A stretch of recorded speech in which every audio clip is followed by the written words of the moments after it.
Hello and welcome back. आप देख रहे हैं आईपीओ एक्सप्रेस और इस हफ्ते तीन आईपीओज जो है दो आईपीओज तो खुले हुए हैं और एक आईपीओ जो है वो खुलने वाला है। इस पे हम चर्चा करेंगे। हमारे साथ बहुत ही खास मेहमान जुड़ चुकी है miss Aastha Jain, senior research analyst at Hem Securities. Aastha, आपका बहुत बहुत स्वागत है एक बार फिर से कार्यक्रम में।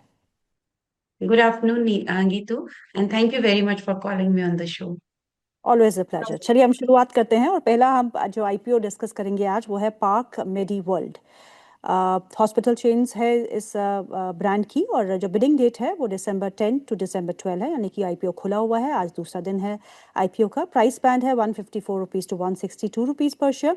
Issue size 920 crore, fresh issue 770 crore and OFS of 150 crore. Lot size 92 shares का है और मिनिमम इन्वेस्टमेंट है 14,904 रुपीज़। सो आस्था, इस आईपीओ में क्या करना है? जी बिल्कुल। देखिए, ये एक तरह से देखा जाए तो second largest private hospital chain है, स्पेशली अगर मैं नॉर्थ इंडिया की बात करूं। और उसमें भी इनकी बेड कैपेसिटी 3000 है। इनके जो मेजर 14 इनके हॉस्पिटल्स हैं, जिसमें major I think around 8 hospitals Haryana में है, फिर दिल्ली में भी है, राजस्थान में भी है। इस तरह से इनके देखा जाए तो नॉर्थ इंडिया कॉन्सेंट्रेटेड ये हॉस्पिटल चेन है, 3000 बेड की। अब अगर मैं इसके बेसिकली फाइनेंशियल परफॉर्मेंस की बात करूं, तो यहाँ पे फाइनेंशियल परफॉर्मेंस में हम जब भी किसी भी हॉस्पिटल कंपनी को देखते हैं, तो सबसे इंपॉर्टेंट हमारा ये होता है कि average revenue per occupied bed कितना है, यानी कि कितना रेवेन्यू क्लॉक कर रहे हैं। एक बेड की बात करें तो वहां पे अगर हम देखें, तो इनका जो average revenue per occupied bed है वो मुझे लगा एज कम्पेयर टू पियर्स थोड़ा कम है। और उसके कारण भी है क्योंकि देखिए, जब आप टीयर 2 और टीयर 3 सिटीज में होते हैं, तो डेफिनेटली वहां पे जो आप चार्जेस लेते हैं वो डेफिनेटली कम होंगे as compared to metro cities. तो जो इनका average revenue per occupied bed था, वो यहाँ पे मुझे लगता है कि बिटवीन 20,000 टू 30,000 रुपीज है, जहां तक मुझे फिगर्स याद आते हैं। उसी तरह से अगर हम हॉस्पिटल्स में देखते हैं, तो एवरेज लेंथ ऑफ स्टे वो भी बहुत इंपॉर्टेंट पैरामीटर होती है कि कितना पेशेंट एक हॉस्पिटल में कितना टाइम बिताता है। वहां पे भी एवरेज इनका 6 डेज के आसपास आता है, जो कि थोड़ा सा अगर मैं इस रेशियो को कंपेयर करूँ पीओ से, तो वो इतना अट्रैक्टिव नहीं है। लेकिन इसकी जो मेन अट्रैक्टिवनेस है वो इसकी वैल्यूएशन है, क्योंकि इन्होंने वैल्यूएशन के तौर पे यहाँ पे देखा जाए तो डिसेंट किया है। और कंपनी जो भी ग्रोथ कर रही है वो एक्विजिशंस करके कर रही है। तो मुझे ऐसा लगता है एक बढ़िया लॉन्ग टर्म बेट ये हो सकती है। तो लॉन्ग टर्म के लिए किसी को लगाना हो तो इसमें लगाएं। शॉर्ट टर्म में अगर लिस्टिंग गेन की बात करें, क्योंकि वैल्यूएशन यहाँ पे डिसेंट रखें, तो मुझे लगता है कि लिमिटेड लिस्टिंग गेन होने की भी उम्मीद है। बट बहुत बड़े fireworks on the listing should not be expected in this counter. Very small और लिमिटेड लिस्टिंग गेन और लॉन्ग टर्म के लिए इसमें लगाने की सलाह है।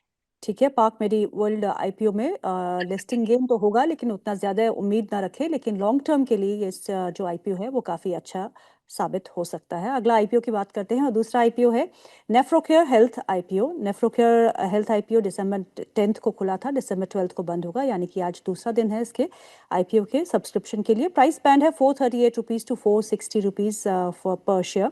Issue size is 871 crores, fresh issue 353 crores, OFS 517 crores, lot size 32 और मिनिमम इन्वेस्टमेंट इज 14,720 रुपीज़। तो इतना आपको खर्च करना होगा एक लॉट के लिए, बिडिंग के लिए। तो आस्था, इस स्टॉक में क्या करना है? ये भी हेल्थ केयर से जुड़ी हुई कंपनी ही है। लेकिन इनका जो निश है वो dialysis, because they are into the dialysis और completely focused on dialysis. They are not providing any other services apart from that.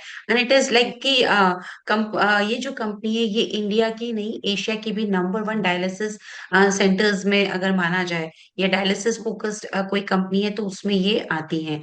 अब इसमें कुछ एक पॉजिटिव जो मुझे काफी अच्छे लगे, कि देखिए इनका सिर्फ इंडिया से नहीं, आउट ऑफ इंडिया से भी रेवेन्यू क्लॉक कर रहे हैं, जहाँ पे उज्बेकिस्तान आता है, जहाँ पे नेपाल आ रहा है, और इनफैक्ट अब सऊदी अरेबिया में भी ये एंटर कर रहे हैं। तो और फिलीपींस भी है। तो देखिए जाए तो एक क्योंकि हम इंडियंस काफी कंपेटिटिव होते हैं as compared to outside medical facilities provider. तो वो एक मुझे एज लगी कि ये जो बाहर से कमांड कर रहे हैं, वो इनके लिए एक अच्छा एज हो सकता है, क्योंकि इंडिया में there are lot of competition. हम खुद जानते हैं डायलिसिस के लिए। इनफैक्ट इंडिया में भी देखा जाए तो जो ये चैरिटेबल ट्रस्ट वगैरह होते हैं, यहाँ से भी काफी इस तरह की फैसिलिटीज आती है। आउट ऑफ हम्म, इंडिया में क्योंकि 40% रेवेन्यू वहां से आता है, तो वहां से मुझे हम्म, लगता है कि एक ग्रोथ इनके लिए आ सकती है आने वाले हम्म, टाइम में। तो मैं उस हम्म, पार्ट को लेके काफी ज्यादा पॉजिटिव हूँ। दूसरी तरफ देखें तो कंपनी जो है वो ऑलरेडी जो भी इसमें मेन इन्वेस्टमेंट्स है वो कर चुकी है, और अब इनको इकोनॉमीज ऑफ स्केल इन्होंने इंजॉय करना चालू किया है। दूसरा, ये जो हम्म, बिजनेस है ये वॉल्यूम बेस्ड बिजनेस है रादर देन मार्जिन बेस्ड, क्योंकि बहुत बड़ा आप प्राइस गैप नहीं रख सकते हो। जो यहाँ पे हम्म, नॉर्मल डायलिसिस सेंटर्स होते हैं उसके कंपैरिजन में एक बड़ा गैप आप नहीं रख सकते हो। तो यहाँ पे जो ग्रोथ आती है वो वॉल्यूम से आती है। Definitely hmm, India is a big market for dialysis because we all know it is related to kidney, और kidneys is like mainly related to sugar related जो रहती है तकलीफें, वो किडनी को ज्यादा इम्पैक्ट करती है। तो जो हम्म, इंडिया में देखा जाए तो ये ज्यादा डायलिसिस का काम ज्यादा चलता है as compared to hmm, other countries. तो फाइनेंशियल परफॉर्मेंस अच्छी है क्योंकि लास्ट 2 साल से ही ये लोग पॉजिटिव हुए हैं।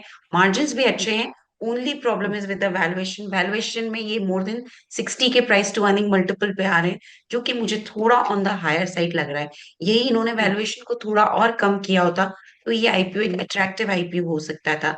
सो फॉर लॉन्ग टर्म ये एक अच्छा आईपीओ लगता है, इसमें लगाया जा सकता है।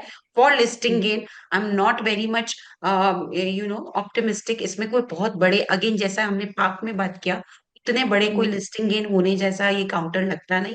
The problem hmm, is with the valuation, क्योंकि valuation is on the higher side. इसलिए इसमें भी अगर मार्केट का मूड माहौल अच्छा रहा तो स्मॉल लिस्टिंग गेन्स और लंबी अवधि के लिए लगाया जा सकता है। तो अभी तक जो दो हमने हेल्थ केयर से जुड़ी हुई कंपनियों की आईपीओस का डिस्कशन किया है उसमें निष्कर्ष ये निकलता है कि लिस्टिंग गेंस की ज़्यादा उम्मीद ना रखें, लेकिन लॉन्ग टर्म जो है ये अच्छी स्टोरीज बन सकती हैं, क्योंकि आप नेफ्रोकेयर की हमने जैसे बात करी तो काफ़ी निश है, डायलिसिस से जुड़ी हुई ये हॉस्पिटल चेन है, जहाँ पे आने वाले समय में जो है, क्योंकि हम लाइफ स्टाइल डिजीजेस से तो काफ़ी वाकिफ़ है, उसका एक इम्पैक्ट जो है इस आईपीओ पे, स्टॉक पे जब लिस्ट होगी तो पड़ सकता है। तो अभी हम जो आईपीओ की डिस्कशन करने वाले हैं वो आस्था का भी इंटरेस्ट का है और मेरे भी इंटरेस्ट का है, वो है आईसीआईसी प्रूडेंशियल एएमसी। और ये आईपीओ जो है बहुत बड़ा आईपीओ है, 10,602 करोड़ रुपीस का इशू साइज है। बिलिंग डेट्स December 12, यानी कि ये खुला नहीं है अभी, प्री अप्लाई कर सकते हैं आप, लेकिन कल खुलेगा, December 12 को खुलेगा और December 16 को ये इशू बंद होगा। Price band 2,062 rupees to 2,165 rupees, बहुत ही हाई साइड पे है, बिकॉज बाकी जुड़ी हुई कंपनियां जो लिस्टेड भी है वो भी इस वैल्यूएशन पे है या नहीं वो तो आस्ते से जानेंगे। ओएफएस है बिल्कुल, इसका जो मेजर बेनिफिशियरी है वो आईसीआईसीआई बैंक है, क्योंकि आईसीआईसीआई बैंक की 100% सब्सिडरी है। लॉट साइज बहुत छोटा है, 6 शेयर का है, और मिनिमम इन्वेस्टमेंट जो है 12,990 की है। तो आस्था, आईसीआईसीआई प्रूडेंशियल एक बहुत बड़ा आईपीओ जिसका सबको इंतजार है, आईसीआईसीआई प्रूडेंशियल एएमसी। देखिए 1993 में ये कंपनी बेसिकली स्टेब्लिश हुई थी, और हम सब जानते हैं, नाम से ही पता है कि ये लीडिंग इन्वेस्टमेंट मैनेजमेंट कंपनी है। और इनका देखा जाए तो ये जाने जाते हैं इनकी जो रिस्क फर्स्ट अप्रोच को लेके है, क्योंकि इनका जो भी यहाँ पे विजन रहता है वो basically long term returns generate करने में रहता है।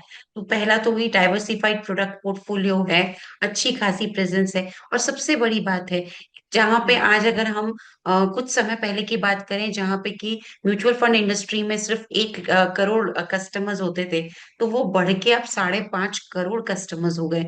बहुत बड़ा एक तबका जो है अब धीरे धीरे इस इंडस्ट्री की तरफ डाइवर्सिफाई हो रहा है। इस इंडस्ट्री की तरफ डाइवर्सिफाई तो नहीं बट मूव हो रहा है, हम ऐसा बोल सकते हैं। इनकी फाइनेंशियल परफॉर्मेंस भी काफी अच्छी है।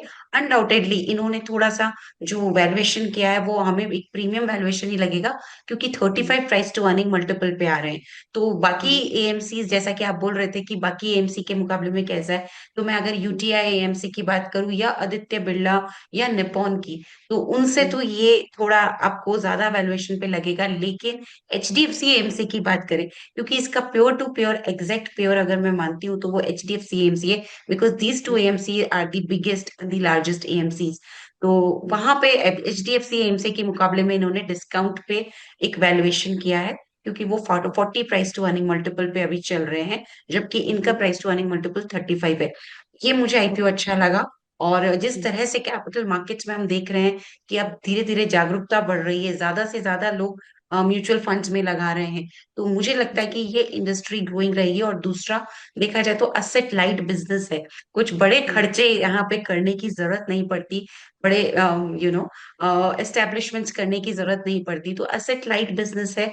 और जैसे जैसे इंडिया ग्रोथ स्टोरी अगर आगे बढ़ती रही तो कैपिटल मार्केट्स भी बढ़ेंगे, और ये जो इंडस्ट्री है उसको भी फायदा होगा। तो one of the hmm. Biggest player in the industry, definitely ये भी फायदे में जाएगा। तो यहाँ पे भी राय है, सब्सक्राइब करिए। बहुत बड़े लिस्टिंग गेन नहीं होंगे क्योंकि आईपीओ का साइज बड़ा है। मुझे लगता है कि राइट। बहुत बड़े साइज में बड़े बड़े गेन्स आप मत एक्सपेक्ट करिए, लेकिन ये एक ऐसा काउंटर है जो लॉन्ग टर्म पोर्टफोलियो में भी रह गया तो आपको रिटर्न देके जाएगा। तो अभी के जो हम्म। तीनों आईपीओ हमने डिस्कस किए, तीनों आईपीओ में एक ही राय है कि बड़े लिस्टिंग गेन्स किसी में भी होने की उम्मीद नहीं है। लेकिन फिर भी हम्म। मुझे लगता है कि आईसीआईसीआई प्रू का आईपीओ ऐसा है जिसमें लगाना चाहिए। और यहाँ पे लिस्टिंग गेन तो देखने को मिलनी ही चाहिए, और लंबी अवधि में हम्म। अगर ये पोर्टफोलियो में भी रह गया तो भी रिटर्न देके जाएगा। आस्था, बहुत बहुत शुक्रिया आज प्रोग्राम में शामिल होने के लिए। Thank you so much for your time.